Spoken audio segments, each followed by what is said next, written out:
Salut la team Evolution, j'espère que vous allez bien. On se retrouve pour une vidéo astuces et conseils dans la continuité de la première en ski de randonnée. On va rentrer un tout petit peu plus dans les détails. Je vous avais fait un survol global la dernière fois. La première chose, bien sûr, la première chose qu'il faut prendre en considération, c'est le bulletin d'estimation du risque d'avalanche avant de sortir sur le terrain. Appelé au bulletin météorologique. Vent, ensoleillement, température, test du vent, direction du vent, la quantité de neige en versant sud, en versant nord, et puis bien sûr le bulletin nivologique qui va nous estimer le degré de risque d'avalanche qui va de 1 à 5. En fonction de ça, vous pouvez éventuellement choisir l'endroit où vous voulez aller, le versant, l'exposition, etc., etc. Une des premières choses à faire quand vous vous levez avant d'aller déjeuner, c'est de faire le check de votre DVA. C'est très important, surtout vérifier le niveau des piles. Pourquoi? Parce que c'est un appareil qui fonctionne à l'aide de l'électricité, donc il est alimenté par piles. Lorsqu'on va à l'extérieur, lorsqu'on a des températures qui sont relativement froides, ça va avoir du mal à fonctionner correctement si jamais vous allez avoir des niveaux de batterie assez faibles. Donc ce que je vous recommande, dès que vous êtes à 60% au niveau de la capacité d'alimentation,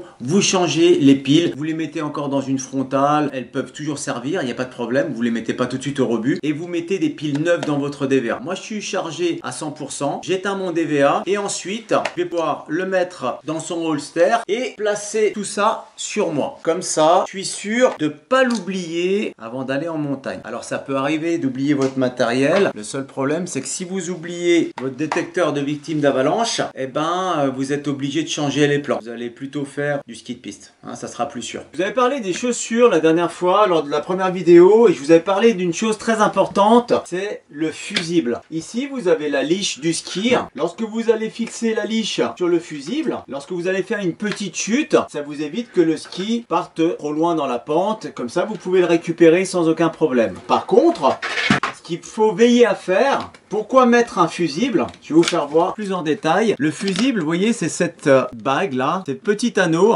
qui est serti ici et qui va casser sous une certaine pression. Alors pourquoi c'est important de mettre ça? Parce que si jamais vous faites une chute de grande amplitude, d'une grande ampleur, il faut que ça puisse casser. Notamment si jamais vous faites ensevelir dans une avalanche. Parce qu'avec les skis, déjà pour pas qu'ils vous blessent, pour pas que vous soyez assommé avec votre ski par exemple. Comme ça casse, le ski part dans la pente, votre sécurité avant tout, hein. Le ski on le récupérera plus tard, c'est pas grave, mais au moins comme ça vous n'êtes pas prisonnier avec vos skis. On va détailler un petit peu le matériel qu'on a besoin dans certaines conditions de neige, notamment des conditions de neige assez dures ou verglacées. Ce que je vous conseille de prendre, c'est une paire de couteaux. Les couteaux, c'est super, c'est vraiment génial, jusqu'à une certaine limite, bien sûr, toujours. Ça vous évite de glisser, parce que vos peaux, à un moment donné, quand c'est verglacé, elles vont plus tenir dans la pente. Donc le couteau, lui, ça vous évitera de glisser en arrière et de pouvoir continuer votre progression. Donc moi ce que je fais, je mets un petit mousqueton, vous voyez, et puis comme ça je peux le fixer sur l'une de mes bretelles de mon sac à dos, et puis si jamais j'en ai besoin, je les ai sous la main tout de suite et comme ça je peux les mettre. Pour la mise en place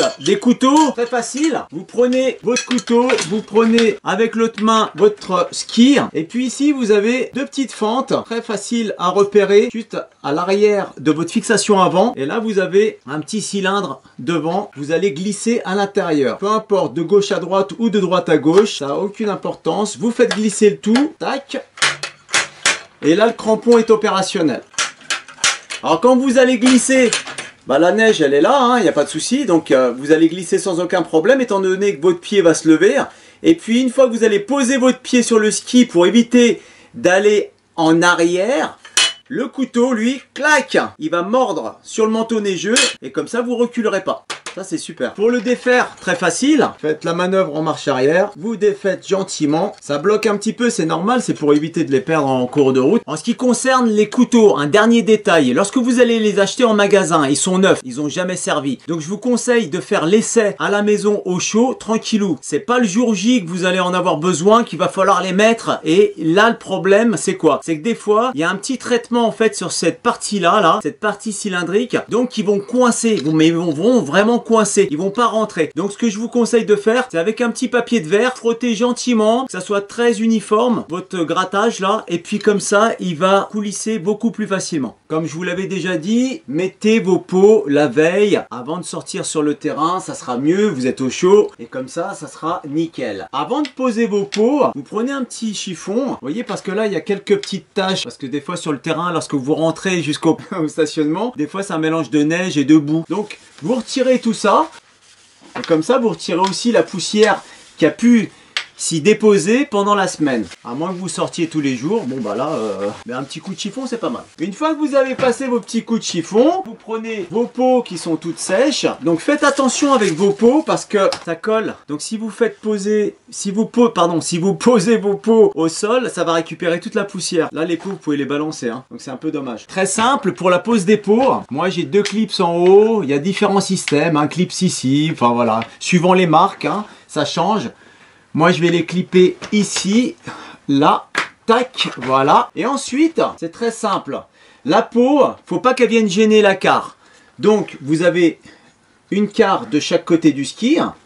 Les peaux sont vraiment coupées pour laisser libre la carre, pour que ça puisse accrocher sur le terrain lorsque vous êtes en pente, lorsque vous coupez une pente et que la neige est un petit peu dure. Donc, ici, vous allez la mettre parallèle à la carre, voilà, qu'on laisse la carre libre, et exactement la même chose de l'autre côté. Si vous avez mal fait l'opération, vous recommencez et vous refaites la même manip. Voilà, là ça ira beaucoup mieux. Ma carre ici gauche est libre, ma carre droite est libre, et vous continuez tout le long du ski. Vous appuyez un peu dessus, vous la faites coller et vous y allez. Tac, voilà. Jusqu'en bas, là on peut retourner le ski pour la partie arrière. Tac. Et ensuite, vous y mettez les clips de fixation et vous êtes tranquille.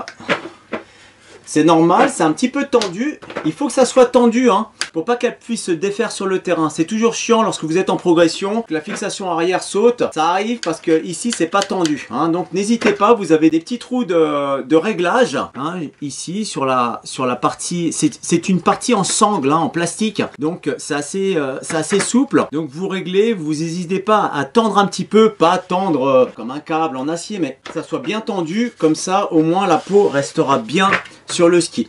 Et là, vous êtes tranquille. Et vous faites la même chose pour l'autre ski. À présent, tout mon matériel est prêt. Je fais le dernier check. J'ai mes bâtons, j'ai ma paire de skis, j'ai mon sac de transport avec les chaussures et j'ai mon sac qui est complet avec mes thermos, ma boisson à l'intérieur, mon alimentation et tutti quanti. Si jamais vous avez un doute, n'hésitez pas à consulter sur la playlist de la série neige. Vous avez toutes les vidéos qui vous aident à confectionner le sac avec tout le matériel qu'il va falloir emmener avec vous en montagne. Je vous conseille de prendre une housse pour protéger votre véhicule, c'est toujours sympa, et éviter que les skis mouille votre véhicule au retour. Comme ça, vous garderez votre véhicule plus longtemps. Un petit détail et pas des moindres, lorsque vous avez mis vos pots, n'oubliez pas de conserver ou la paire de chaussettes pour les recoller dessus, hein, lorsque vous allez glisser, ou votre petit support en plastique. Alors, vous en avez 2 en règle générale. Vous avez un support plastique pour chaque pot. Moi, ce que je fais, j'en prends qu'un seul. Comme ça, je colle une peau d'un côté, une peau de l'autre. J'économise en fait un sachet plastique à emmener sur le terrain. Et vous le mettez dans votre sac.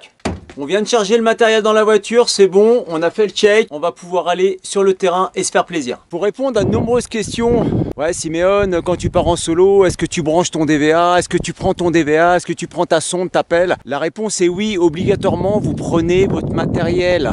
Déjà une pour vous si jamais vous êtes enseveli et que par chance il y a d'autres skieurs aux alentours qui sont équipés, vous avez une chance d'être sauvé.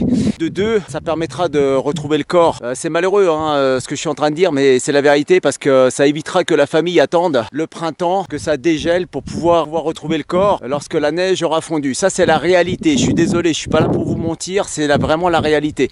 Ne laissez pas vos familles comme ça en galère toute une saison. Enfin bon bref, après bon vous êtes plus là, mais c'est dommage pour ceux qui restent. Troisième chose, c'est que si jamais quelqu'un d'autre vous voyez une autre personne qui est sous la neige et qui est équipée, là vous pouvez aller la chercher. C'est primordial d'être équipé parce que vous êtes la première chance de survie pour la personne qui est sous la neige. Même si vous appelez les secours, certes ils vont arriver, mais ils vont pas arriver comme ça instantanément, ils vont pas pouvoir se téléporter. Il leur faudra peut-être 5, 10, 15, voire 20 minutes pour arriver sur le lieu. Pourquoi? Parce que il y a peut-être d'autres interventions, peut-être que vous êtes éloigné dans le massif, bref, il y a de multiples raisons. Donc n'hésitez pas à sortir toujours équipé. Comme vous avez pu le voir, j'ai mis mon casque et je suis équipé d'un masque. L'avantage d'avoir le casque, c'est si jamais vous prenez une boîte et que malheureusement il y a des rochers en dessous, au moins vous aurez un traumatisme crânien un peu moindre que si vous n'auriez pas de casque.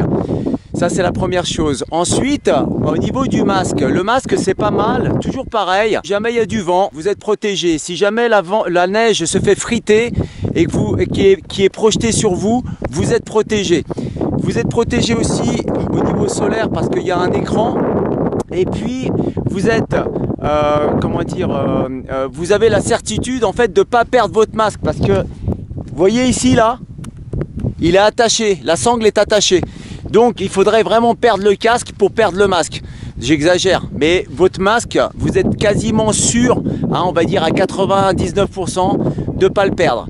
Et ça c'est un gros avantage par rapport à une paire de lunettes par exemple, classique.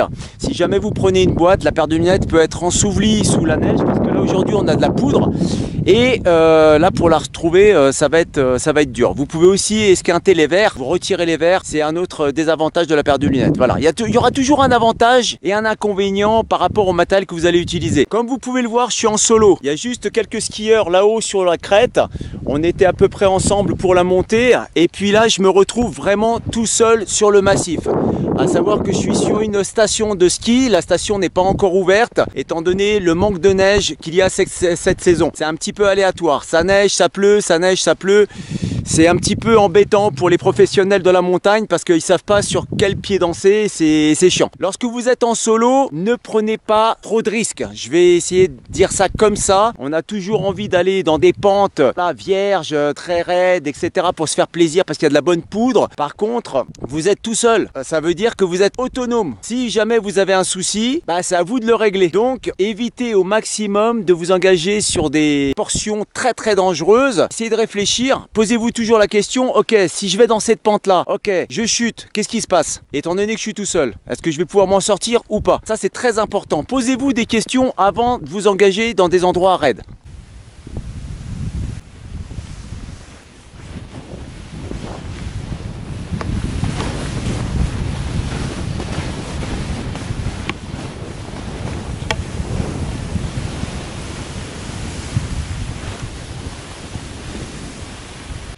On est reparti pour notre deuxième ascension. Lorsque vous repartez après votre descente ou même lorsque vous partez de votre stationnement, n'hésitez pas à monter tranquille 300-350 mètres/h. Comme ça vous aurez le temps de chauffer et après une petite vingtaine de minutes, vous lâchez les watts si vous en avez envie. Parce que vous allez être sur le terrain, vous allez peut-être avoir un terrain vierge. Donc habituez-vous, quand vous avez la chance d'avoir une chute de neige comme aujourd'hui, à faire la trace. Vous allez sentir que faire la trace, c'est pas toujours facile. C'est un peu comme en raquette. Comme ça va vous habituer un petit peu à savoir ce que vous avez sous la spatule. C'est pas évident parce que le ski a une grande portance par rapport à la raquette, mais ça nous donne déjà une petite hauteur de portance et ça c'est important, surtout pour notre descente après. Me voilà arrivé pour ma deuxième ascension, pas tout à fait à un sommet, je suis à une petite anticime, mais pour vous perfectionner, c'est pas la peine de tirer des sommets à chaque fois. Préférez des anticimes et puis après faites-vous plaisir dans les pentes. Le but du jeu, c'est de remonter et de redescendre. Remonter et de redescendre pour vous habituer à mettre les pots, à retirer les pots, faire tout le, mettre en place tout le système. Comme ça va devenir un automatisme. Si vous faites une sortie, vous faites 1500 mètres de dénivelé, puis après vous faites une descente de 1500 mètres, vous aurez manipulé que 2 fois. Tandis que si vous faites des petites ascensions de mini sommets ou alors d'anticimes, vous allez manipuler beaucoup de fois et vous allez vous habituer, vous allez prendre des automatismes et vous allez gagner en rapidité.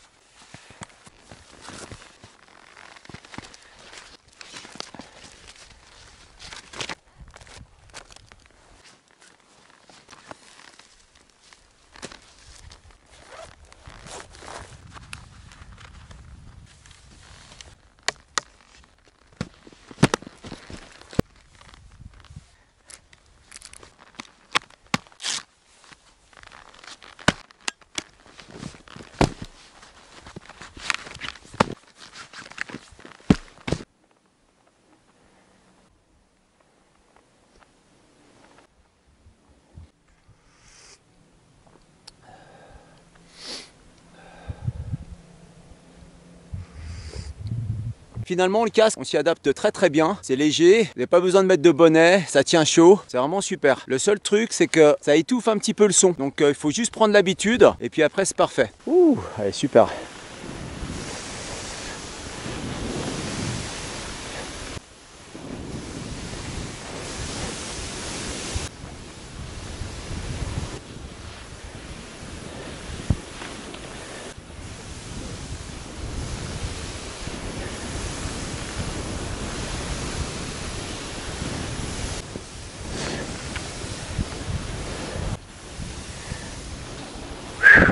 La température commence à baisser, hein, le soleil vient de se coucher, donc là je suis en après-midi, enfin en fin d'après-midi même. Donc je vais remonter pour ma dernière ascension du jour. Faites attention à chaque fois que vous faites vos manipulations, c'est important de vérifier que vous avez tout récupéré sur le terrain. Que ça soit votre matériel mais aussi les déchets, si jamais vous prenez une petite barre ou autre.